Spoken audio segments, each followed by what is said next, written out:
Well, hello all of you. Very good to see you all. I got back to London last night from the Southampton Hustings at about midnight, ate my tea at midnight, but I'm here bright and breezy this morning in Cambridge, and it's very good to be here. I'm standing for the leadership of the Liberal Democrats, and let me just say right at the very start that I can confidently predict that this will be an election that will be won by a Liberal Democrat.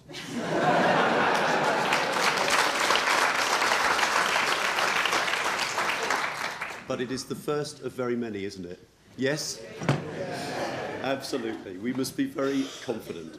So, look, why am I standing for the leadership of the Liberal Democrats? Well, it's about the values that I hold, and it's about my determination that I have always had to make a difference to people's lives.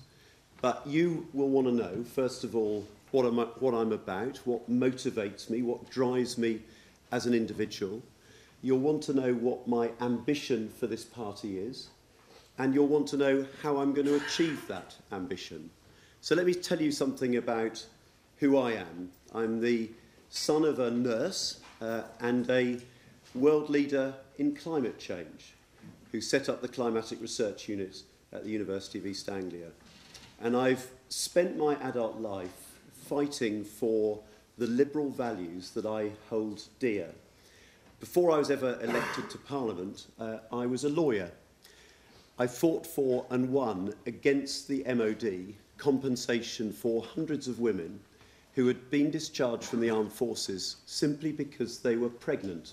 They had been discharged because they were pregnant, an outrage. We took on the MOD and we won.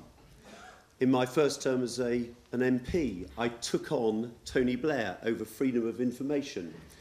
I established the principle that all of us citizens have a right to know who our Prime Minister and who other ministers meet, who influences them as they make decisions. We won that case based on liberal values. I took on the arms trade, BAE Systems, over corruption in the sale of arms to the developing world, particularly Tanzania, one of the poorest countries in the world, an outrageous deal signed off by the Blair government. I took them on. It ended up with a prosecution of BAE Systems and compensation paid to Tanzania.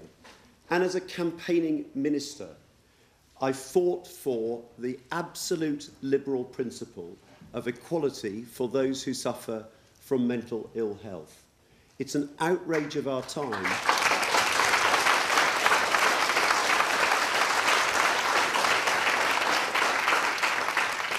It's an outrage of our time that there is a discrimination at the heart of the NHS against people who suffer from mental ill health. How can it possibly be right that if you have suspected cancer, you get an appointment within 2 weeks with a specialist? If you're a youngster who suffers a first episode of psychosis, you have no such right. And yet we know that if you intervene quickly, you can rescue that youngster. You can give them the chance of a good life. If you neglect it, that person will have a miserable life, a life on benefit, a life with difficult relationships. We can rescue that person, and that's why I am so proud of the fact that we introduced, for the first time ever, maximum waiting time standards for early intervention in psychosis starting this April. I'm very proud of fighting and winning a liberal battle to achieve equality of access for those who suffer from mental ill health. But the battle is far from won. We have a long way still to go. And I found so many cases in my job of people who were treated as second-class citizens, not listened to, not having the same rights as others. And I took on those individual cases, fighting for families. But it's not just any good fighting those individual cases. You have to recognise that the system is broken and you have to come up with solutions. So we proposed new rights for people with mental ill health, with learning disability, to challenge decisions, to have control over the budgets that are available for their care. So this idea of power to people is at the very heart of what I'm about. It's at the heart of my liberalism. And we must always fight for power for people. And that's why we will always defend the Human Rights Act against attacks on it from this Conservative government.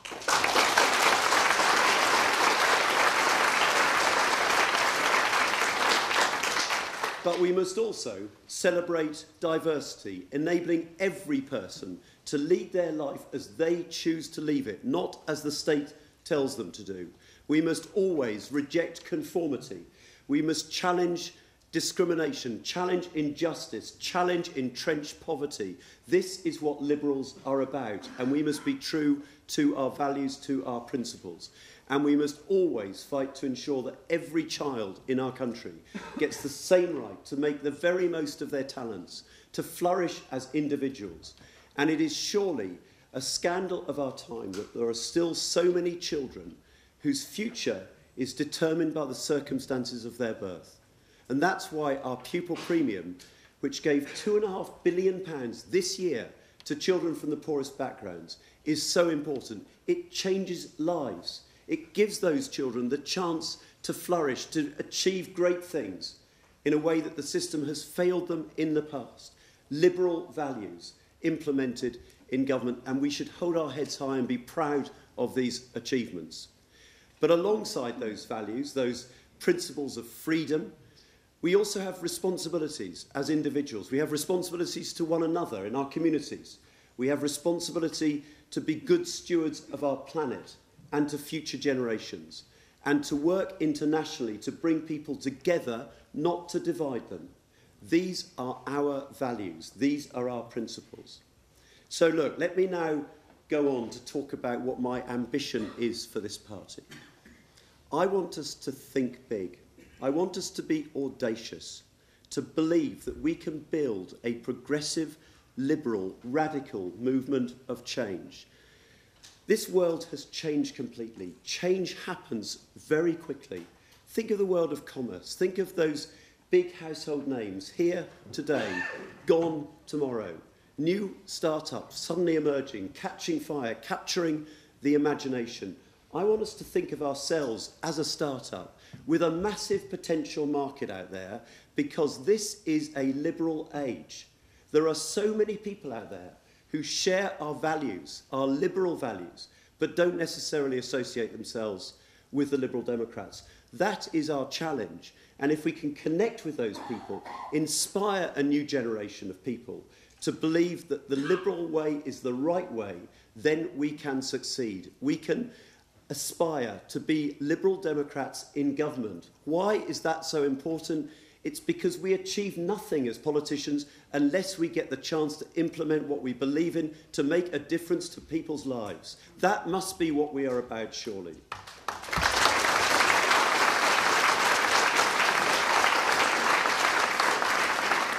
So let me give you the 4 steps to success.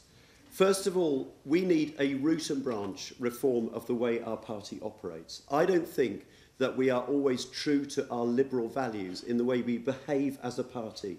We have to ensure that we live out diversity so that every person in our party is treated equally, gets the same chance to succeed in our party as anyone else, whether it's your gender, whether it's your orientation, whether it's your race or your disability, every person getting the same chance to succeed. We have to confront the failures of our party, or we will not succeed.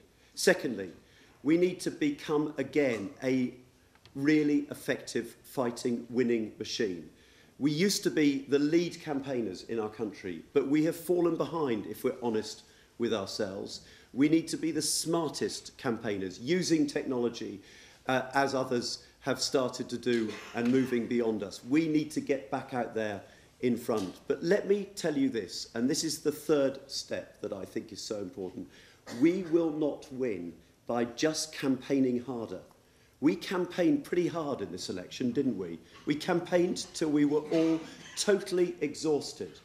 It has to be a combination of really effective campaigning, but crucially, winning the battle of ideas. I want our party, again, to become an intellectual powerhouse, coming up with the ideas, the solutions to challenge and tackle the big challenges of our time.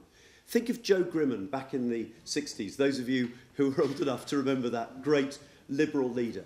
He brought in the great thinkers from outside the party, liberal thinkers, to think big about what it meant to be a liberal in that age. We need to do that again. What is it? What is it to be a liberal in the 21st century? How do we find liberal solutions to the big challenges of our time? If we do that, if we come up with radical, exciting solutions to the challenges we face, and we combine that with really effective campaigning, then we can prevail. And finally, we need to inspire a new generation of young people. Young people are overwhelmingly liberal in their attitudes.